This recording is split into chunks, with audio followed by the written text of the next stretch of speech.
അപ്പോൾ അച്ഛന്മാരെ നമ്മളൊന്നും ഉണ്ടാക്കാൻ പോകണേ നമ്മളെ ഫൈറ്റർ ബേബീസിനും ഫൈറ്റർ ഫ്രൈസിനും ഗപ്പീൻ്റെ ബേബീസിനൊക്കെ കൊടുക്കാൻ പറ്റിയൊരു ഫീഡാണ്. നമ്മളൊരു കുപ്പി എടുക്കണം. പിന്നെ അതിൻ്റെ ശേഷം നമ്മൾ ഈ വാഴൻ്റെ ഇലക്കാലം കേൾക്കണം. ഇതറിയാത്തവർക്കും വേണ്ടി പറയാണ്. ഇതാണ് നമ്മൾ മെത്തലിൻ ബ്ലൂ, നമ്മളെ ഫംഗസൊക്കെ കളയാനുള്ള. അപ്പോൾ ഇതും നമ്മൾ ഈ പാത്രം നമ്മളുടെ ഫിഷിൻ്റെ പാത്രമൊക്കെ ക്ലീൻ ചെയ്യും, ടാങ്ക് ക്ലീൻ ചെയ്യുമ്പോഴും അങ്ങനെയൊക്കെ ഇടുന്നതാണ്. അപ്പോൾ ഇതും ലേസിട്ടിട്ട് നമുക്ക് നല്ലോണം നല്ലേക്കും ഉണ്ടാക്കണം. അപ്പം ഇത് എല്ലാതും പോകണം. അത് നല്ല വെള്ളത്തിൽ നല്ല കഴിക്കണം. പിന്നെ ഉപ്പിട്ട് കഴിക്കണം നല്ലതാണ്. നമ്മളെ കുപ്പി ഇത് കഴിക്കണം. കുപ്പി വെള്ളം നിറച്ച് നല്ലോണം കുലുക്കി ആദ്യം ഉണ്ടായിരുന്നതൊക്കെ കളഞ്ഞിട്ട് നല്ലോണം കഴിക്കണം.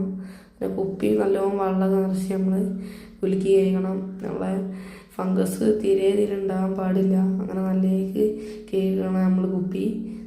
ഫംഗസ് നമുക്കുണ്ടായ നമ്മളെ ഇത് കറക്റ്റ് ചെയ്യില്ല. അങ്ങനെ നമ്മളെ ഈ വാഴൻ്റെ നമുക്ക് ഇതാക്കാം. ബദാം ലീവ്സ് ഇടുന്നതാണ് ഒന്നുകൂടി നല്ല കാരം. പിന്നെ അങ്ങനെ നിറച്ചെടുത്തിട്ടുണ്ട്. നമുക്ക് നമ്മളെ ഈ മൂടിക്ക് ഒരു ചെറിയ ഓട്ടം ഇട്ട് കൊടുക്കുക, ഒഴിച്ചെടുക്കാൻ. പിന്നെ നമുക്ക് ഇത് നല്ലൊരു സ്ഥലത്ത് വെക്കണം. നമുക്ക് ഈ മൂടി കറക്റ്റാക്കി മൂടി വെച്ചിട്ട് നല്ലൊരു വെയിലൊന്നും അധികം ഇല്ലാത്ത നല്ലതാണല്ലോ, അത്യാവശ്യം നല്ലൊരു സ്ഥലത്ത് വെക്കണം. അപ്പോൾ വീഡിയോ ഇഷ്ടമായിരിക്കും സബ്സ്ക്രൈബ് ചെയ്യാം.